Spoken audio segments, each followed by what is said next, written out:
तैयार है चुनाव के लिए। और तीनों राज्यों में जहां पर हम चुनाव लड़ रहे हैं, मध्य प्रदेश, छत्तीसगढ़ और राजस्थान में हमारी पूरी तैयारी हो चुकी है। और मेरा यही मानना है कि देश ने सभी पार्टियों को बराबर मौका दिया है और बार बार मौका दिया है। अब राजनीति बदल रही है, जनता के एस्पिरेशंस बदल रहे हैं। तो आम आदमी पार्टी अब इस मौके के लिए तैयार है और जनता भी तैयार है। मेरा मानना है कि बहुत अच्छा होने वाला है और निर्णायक होगा यह इलेक्शन। जी। आम आदमी पार्टी अगर जैसे अलग अलग समय पर पार्टी की अलग अलग स्ट्रैटेजी होती है।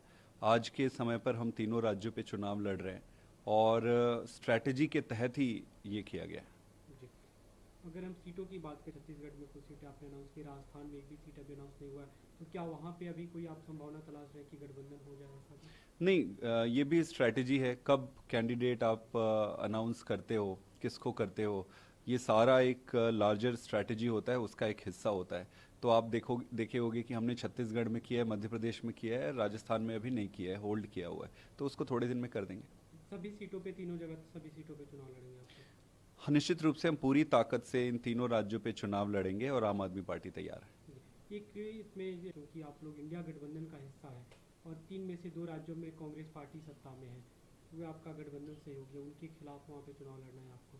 देखिए, जनता अभी बहुत समझदार हो गई है। जनता को पता है कि लोकसभा का चुनाव कौन सा है, विधानसभा का चुनाव कौन सा है।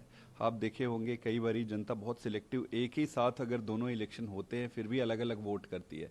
तो मेरे हिसाब से सारा क्लियर है और अच्छे से हो जाएगा। इंडिया गठबंधन जो किया गया है वो लार्जर पर्सपेक्टिव को, लार्जर पिक्चर को ध्यान में रख के किया गया है।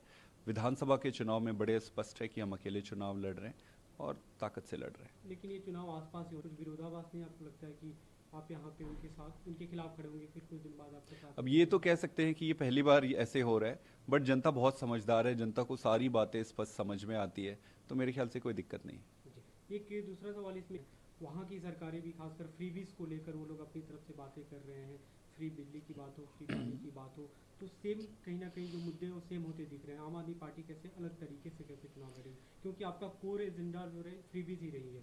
देखिए, आप देखेंगे एक जमाना था जब शिक्षा को, स्वास्थ्य को, गुड गवर्नेंस को कोई चुनाव का एजेंडा ही नहीं मानता था। सारे लोगों को लगता था कि ये इससे चुनाव नहीं जीती जाती है।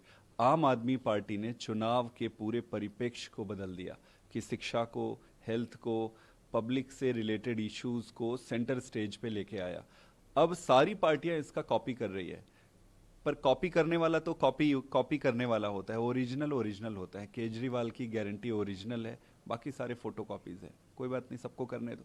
आने वाले दिनों में आपके कौन कौन से निर्णय देख सकते हैं तीनों राज्यों में? सारे इम्पोर्टेंट बड़े नेता चुनाव प्रचार में रहेंगे। जहां जहां जैसे संभव होगा वैसे वैसे चुनाव करेंगे। हमारी जितनी क्षमता है, हमारी जितनी शक्ति है, हम पूरी ताकत से संगठन चुनाव के तौर की लड़ेंगे। रैलियाँ भी शुरू करेंगे आप लोग?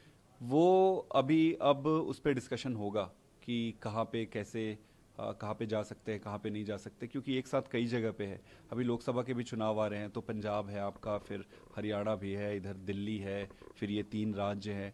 तो वो देखना पड़ेगा कि कैसे कितना उसको डिस्ट्रीब्यूट कर सकते हैं सर के शेड्यूल को।